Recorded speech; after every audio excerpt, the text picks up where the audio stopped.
Hər yay olduğu kimi bu ildə Bakı bulvarında velosiped sevənlər üçün şərait yaradılıb. Bulvarın Əl Oyunları Sarayının arxasına düşən hissəsində velosipedlərin icarəyə verilməsi təşkil edilib.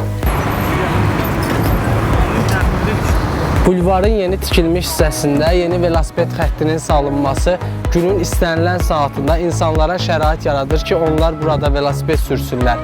Bəs görəsən insanlara bu velosipedlər hansı şərtlər altında verilir və qaydaları pozanları hansı cəzalar gözləyir?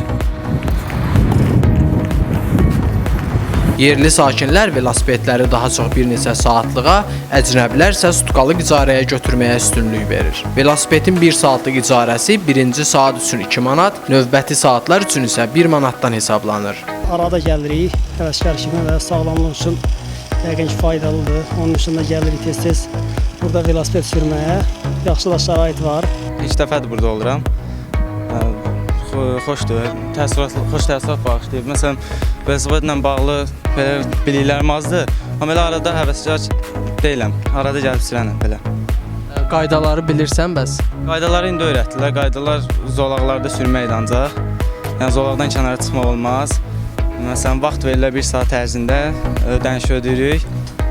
1 saatdan artıq oldu, 2-ci saatın ödənişini edirik yəni. Yaradılan yeni velosiped xəttinin uzunluğu 4 kilometrə çatır. Şərtlərə əsasən üstündə şəxsiyyəti təsdiq edən sənədi olmayanlara velosiped verilmir. Hər bir icarəçi ilə müqavilə imzalanır. Velosiped əzilsə və ya xarab olsa, onun təmiri müştərinin üzərinə düşür. Bizim öz narazılığımız var ki, velosipedləri çox müştərilər zədələyirlər. Yəni ki, sürə bilməyənlər də var, velosipedlə yaxşı yola gedirlər, belə deyək. Eləncə müştərilərdən biz narazıyıq. Dənizkənarı Bulvar İdarəsinin rəis müavini Nazim Məcidovun sözlərinə görə, əvvəllər Bulvar Veloparkına maraq az idisə, indi daimi müştərilərin sayı günbəgün artır. Amma istirahətə gələn adamlar bəzən velosiped xəttində gəzməyə meyilləndiklərindən velosipedçilərlə toqquşur və xəsarət alırlar. Şəhər sakinləri bilsinlər ki, velosiped sürənlərlə piyadaların arasında anlaşılmazlığın olmaması üçün şəhər sakinləri də velosiped sürənlərin yoluna girməməlidirlər.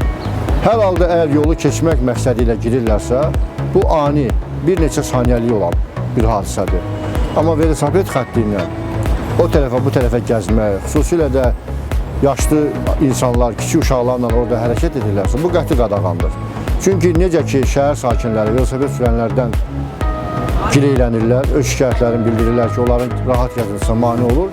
Eləcə də velosiped sürənlər şəhər sakinlərindən şikayət edirlər ki, onlar onların xəttinə girir. Yeni qaydalara görə nə piyada velo xəttə çıxa biləcək, nə də velosipedçinin piyada zolağında hərəkətinə və köhnə bulvara keçməsinə imkan yaradılacaqdır. Qaydaya tabe olmayanları isə 20 manat cərimə gözləyir.